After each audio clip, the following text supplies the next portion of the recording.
این قسمت قراره که با هم یه روزه بریم تهران، دوباره قراره که خرید کنم و برگردیم.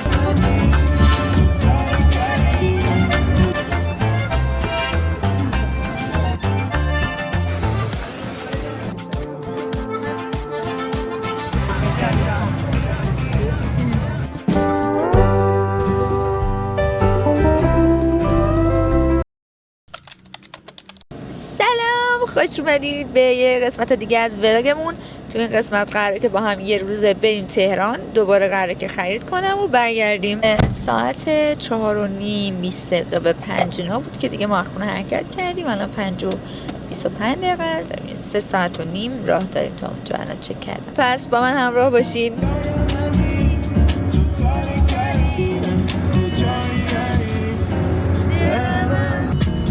سیاه و رویای رنگی، خواب سبک و کامای سنگین.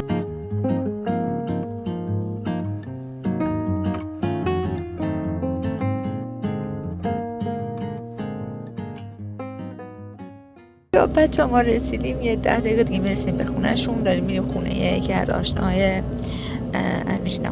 ما میخوایم یه جایی پیدا کنیم، یه شکلاتی شیرینی چیزی بگیریم، چون اولین بار میریم اونجا.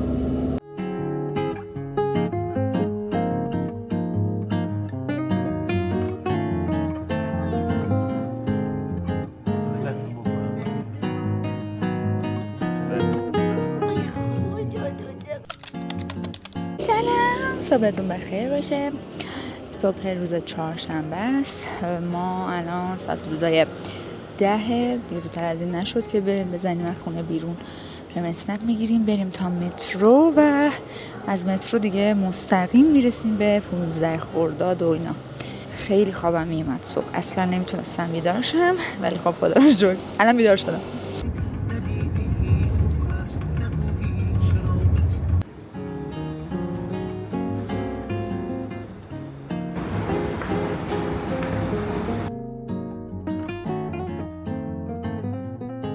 خیلی خلوته.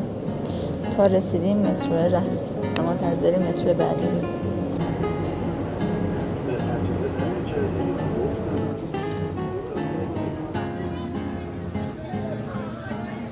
رسیدیم بازار، بالاخره 20 دقیقه مسیر داشت تا از اینجا تا اینجا. و اینکه نفسم گرفت، پله اومدم بالا. یه آب بخریم اول از همه و بریم سمت بازار سلطانی و مغازه‌ای که اون سری رفتیم. سری صبح زود اومدیم، اینقدر شلوغ نبود. یادم نمیتونم ویدیو بگیرم، میدونی شلوغه، گیر میدن، جوری نگاه میکنن.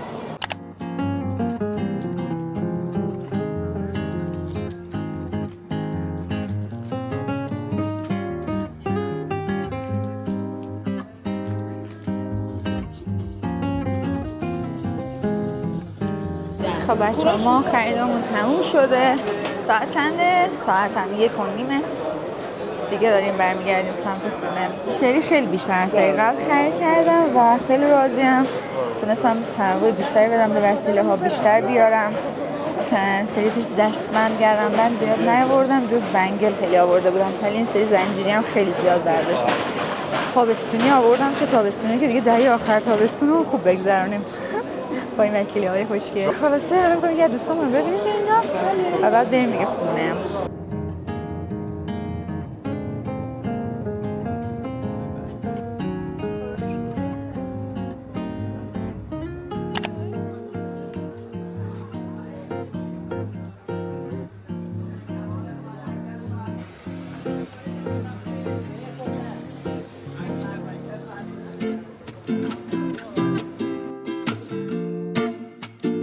برگشتیم خونه، رفتیم بذار گشتیم و یه سری پاساژا رو رفتیم، مثلا رفتیم شام خوردیم، بذار بازار تجریش رفتیم، بازار سنتیش رو رفتیم. اکثر مغازه دیگه داشتن میبستن، ولی اون سمت رو رفتیم و کم قدم زدیم، خیلی قدم زدیم به خاطر اینکه جا پارک پیدا نکردیم. از یه جای نسبتا دوری قدم زدیم، رفتیم رسیدیم تا اون جایی که فست فودی بود که دوستای امیر رو اومدیم اینجا دیدیم. 3 نفری بیرون بودیم. خلاصه اینکه امشب اینجوری گذشت و خیلی خسته شدم. یه سری وسیله ها رو چون آوردم اینجا خریدن ازم، فردا میخوام برم دوباره بخرم. ولی فردا قرار بود حرکت کنیم برگردیم، اما نظر من اینه که این کار نکنیم، چون صبح خواهیم بریم بازار، زود برگردیم دوباره بعد نهار بعد از ظهر حرکت کنیم بیایم. نمیدونم توانش رو داریم رانندگی کنم، چون منم یه تیکه از مسیر رو میشینم.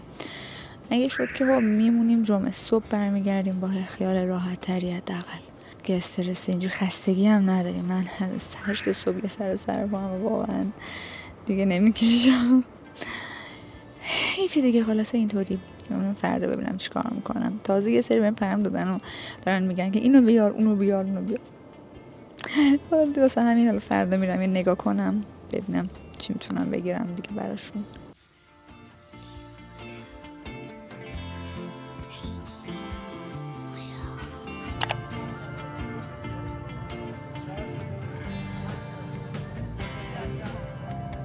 خب ما اون خریداری که داشتیم انجام دادیم. ساعت 1 الان و به شدت گرم و شلوغه، اما گفتن یه پاساژ اینجا لباسای خوبی داره. ولی حالا اینی چی رفتم یه جا سمت لوازم آرایشی‌هاش، چقدر قیمت وسیله هاش مارکاش خوب بود، مارکا رو داشت، قیمت خیلی خوب بود.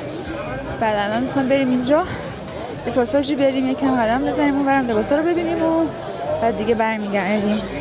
ولی گردنم حتی درد گرفته از خستگی این سرپا موندنه.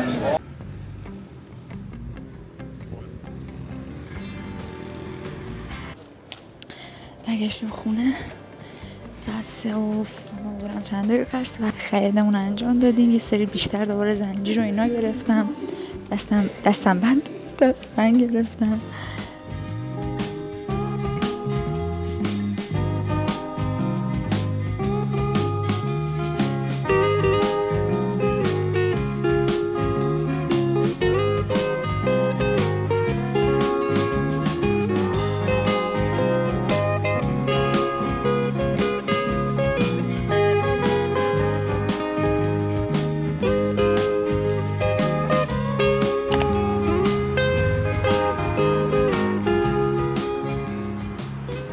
خب امروز جمعه است، حدثه میخواد بیاد نمیاد. صبح جمعه ساعت فکرم حدودای 12 اینا باشه و ما دیگه حرکت کردیم، وسیله‌مون رو جمع کردیم برگردیم سمت خونه. دیروز خیلی خسته بودیم، این تازه این خستگیت هم رفت، خوابش چپ تونست اون خستگی رو ببره.